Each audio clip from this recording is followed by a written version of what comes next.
Hey everybody, Nate Lind here. I have a past client of mine. His name is Viraj Patel. Viraj, you had a successful Amazon business. I wanted to get a little bit of your thoughts about the sales process, kind of, why you wanted to sell, that sort of stuff. So maybe you can give yourself a little bit of an introduction. And the first question I'd have for you after that is, why did you want to sell? Yeah, sure. My name is Viraj Patel. This is my fifth year selling on Amazon. So, I guess I've kind of gone through, a few of the cycles now. And I ran into Nate and Website Closers because I'm constantly looking for either new businesses or, seeing how I can add to my portfolio or even planning to make some exits with already some businesses that I own to free up some cash. And I noticed Website Closers was on a lot of different platforms, and they had a ton of content out there. So I had actually, funny enough, I was initially going with another brokerage or website. But my sister, I believe, she was looking, and she's like, "Why don't you contact these people?" And he was the one who reached out initially, and yeah, then we built a little relationship from there with Website Closers. Yeah, we love referrals. It's great that your sister was able to do the referral. We pay 10% of our commissions to anybody out there that's got a friend that wants to sell the business. So your story is a little unique because you were looking to acquire businesses, and you did in this instance, the one that we sold together.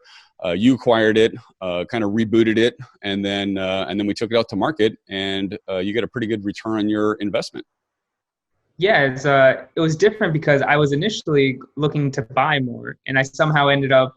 I don't know what you did, Nate, but you ended up having me sell the business. But no, not like that. But it was more so.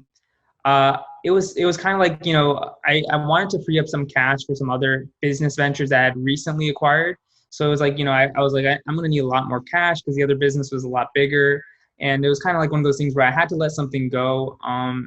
And the business was doing really well, and I just thought it was a prime time. I didn't want a prime time to sell, and the market was just, it seemed like everyone was just purchasing, and I was even surprised that people, how often people are buying these businesses, and sort of with what's going on economically, how much essentially how fast it sold, and what people are really moving towards e-commerce versus traditional retail. So it was kind of interesting to this was my first big exit really, so it was kind of interesting to see that yeah, people are buying, Amazon businesses, and they're buying them fast. And, I think this e-commerce model people are understanding is more sustainable now in terms of long term, with no overhead and tons of the growth possibilities are endless. So yeah, it was kind of like, I want to see how what the exit could be. And I actually didn't own this business for as that long of a period of time, about a year and a few months maybe. And it was actually probably more so just on the year dot that we went to market, I would say. And then about a few weeks in or month in, that was when we